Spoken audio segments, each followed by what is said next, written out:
about the return this year with the pandemic waning somewhat? Return to normal. Y'all brought back all your festivals and events, and how's that going for 2021? So obviously 2020 was a very tough year for local governments and festivals, and also local businesses and residents. And so in 2021, yes, as we followed DHEC and CDC guidelines and seeing that decrease, we were able to bring back some of our local events. Some that were done or completed by the town, but then some that were also done by private individuals. And so things like Westie's Vintage Market and Farm Days that are run by private individuals that are just supported by the town, those were back in full swing this year. It was crowd. I was at the Farm Days. Yeah, huge crowd. It was great to have Pumpkin Palooza, our annual fall festival. We had more churches participating, more local businesses participating, and this year, unlike 2020, it was not a drive-through, so that we could see children's faces again and get to talk to parents and do what we do best, which is be the front porch to Anderson County and the upstate. The other thing for events that we started looking at for the end of this year, having the parade back and seeing people, jam-packed on the streets together, really brings forth that holiday season and that cheer that we want to give.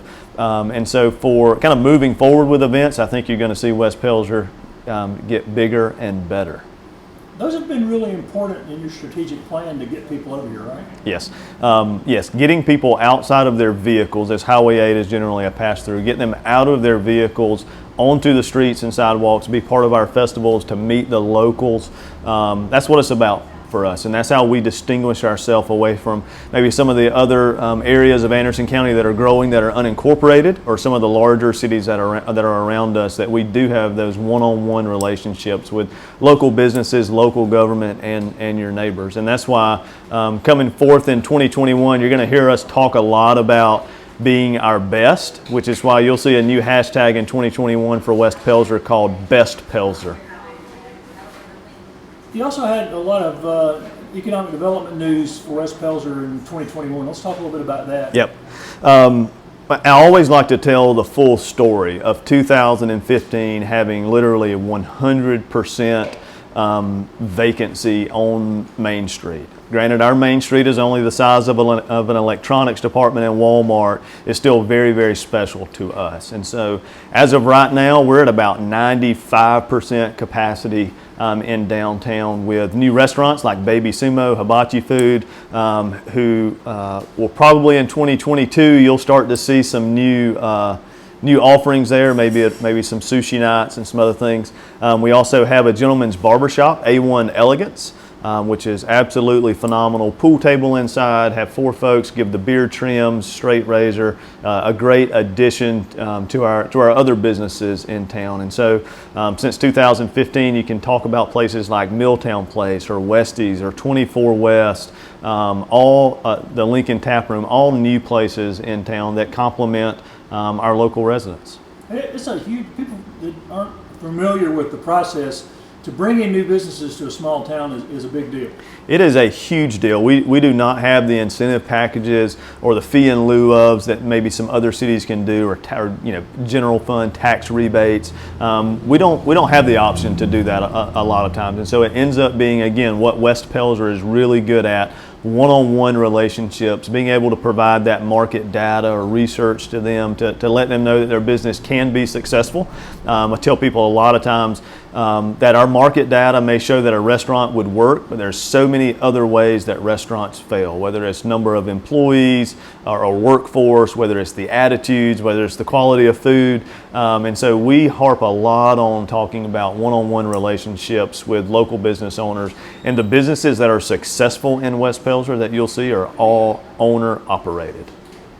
And you've had new housing here too, for really growing at a pace you probably haven't seen recently. We have not. And so I equate that, again, kind of being able to tell the backstories. For the previous decade, Anderson County administration and Administrator Rusty Burns, as well as Economic Development and Burris Nelson, have worked nonstop, 24 hours a day, 365 days a year, to have jobs happen inside of this county. And so what you're seeing now is the increase of probably 5,000 plus jobs over the past last few years within a 15-minute drive time, and they're looking for somewhere to live.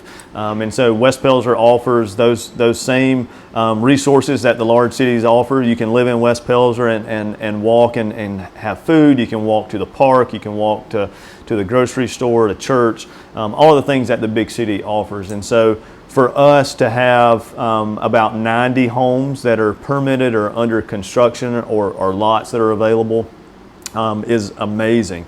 Just left a great conversation talking about future development of what does multifamily start to look like in West Pelzer. Is there a place for a higher density product somewhere? So we're seeing ourselves grow, and we're excited about growth. We understand that more rooftops in West Pelzer means that we can have more offerings, whether it's better festivals or better restaurants or other options. We're excited to have more people living here that can start to tell that West Pelzer story. One of the other things you've worked on here since you've been mayor is the sort of the quality of life, outdoor parks, recreation. And this year was another big year for that, right? It was. So we know that trails transform communities, that parks create a sense of place. We follow a lot of what Project for Public Places does when we look at what makes a great place. So is it safe? Is it enjoyable? Is it energetic? Does it meet all age ranges? I always say 8 to 80. So can my 8-year-old daughter and my 80-year-old grandmother, if they can use the same park or facility, then I know it will be successful. And so over this past year, council signed a long-term lease for 10 acres along the Saluda River just outside of city limits. And so that allows us to have a waterfront, to be a front porch to the Saluda River, a front porch into Anderson County.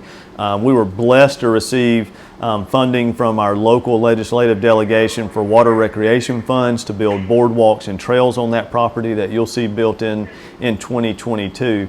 We're also going to partner with Clemson University this year, their community one-to-one studio, to help build some additional benches and shelters on the property. But again, it's the vision of council. It's not the mayor's vision to implement these things. We sit down annually and talk about what our next steps are to be better than we currently are. Again, best Pelzer. What can make us the best there is? We knew that we needed that waterfront, access to trails, because we've seen other communities thrive off of that. When we say words like Traveler's Rest or Greenville or Fountain Inn, all with trails, active streets, energetic with great places, we want to join the same likes of them. And while you're working on West Pelzer, you've also worked and continue to work in cooperation with Williamston and Pelzer to create trails and other ideas too, right? Absolutely. And so earlier this year, the three cities signed a joint resolution for Depot Road. And Depot Road is an important connector for us, a little over a mile in length, but it actually connects vehicularly West Pelzer, Pelzer, and Williamston all together.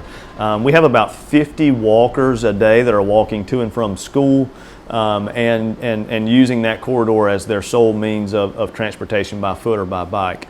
And so we identified the need for there to be a 10-foot wide sidewalk within the DOT right-of-way along that street. And we're hopeful, as I am our coordinating member for GPATS, that we can have it put in the long-range transportation plan and perhaps be funded soon.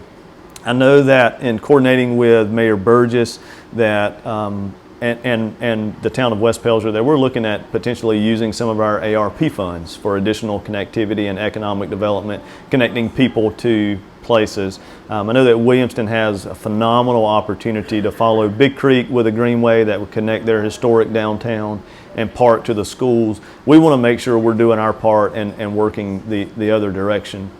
The partnerships with Pelzer also continue. I mean, just this morning I was on the phone with Mayor Ragland for almost an hour just talking about local government policies and procedures as they're, striving to become a more efficient local government. And us being through that process the previous 5 or 6 years, it's okay for us to act like the big brother and show them the way and share policies and ordinances that will help them out as well.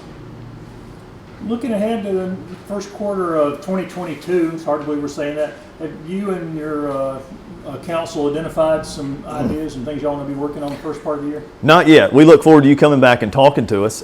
So January the 11th, we will swear in a new council member. It'll be Council Member Jeff Lee. We strategically wait until that swearing in ceremony after that so that we can sit down and talk about strategic plans. We love having someone new on council that may have fresh ideas.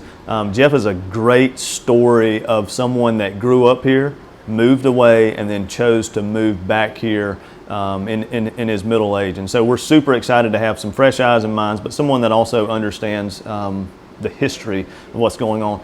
I anticipate that you'll see a lot of the same sections of our strategic plan, but it'll be talking about implementing those things. So how do we implement the trails along Riverfront West? How do we make sure that we're a better front porch? How do we make sure that we're actually being our best and not just talking about being our best? One of the other things that you'll see us talk about as part of that strategic vision is having more festivals and events that maybe don't take as much time away from staff or elected officials. And so this year we had Erica Bell and Brian Bell organize our Christmas parade. It's the first time in the history that the mayor and clerk and administrator have not had to actually put it together for us. It meant a lot. It went off seamlessly. It was the largest parade that we've ever had, and it just worked perfect. And so you're going to see us talk a lot about having more volunteers to dive in and help us out. One of those reasons being that the legislative delegation also gave us money as part of our Parks, Recreation, and Development grant to build up Chapman Park. Since COVID has occurred, we knew that building up Chapman Park was more than about just a permanent structure. And so what we did was we bought a stage that was movable. We bought a 30-foot inflatable screen that we could show movies on. We bought a state-of-the-art sound system, a state-of-the-art projector, so that you can see us start to have movies on Friday night like some of the bigger cities do, or we have an actual stage where we can have a band in our park for some smaller events. Again, we're looking for more volunteers to help take some of the load off of our back so that we can focus on doing what we do best, which is talking about the vision for the town and being the front porch.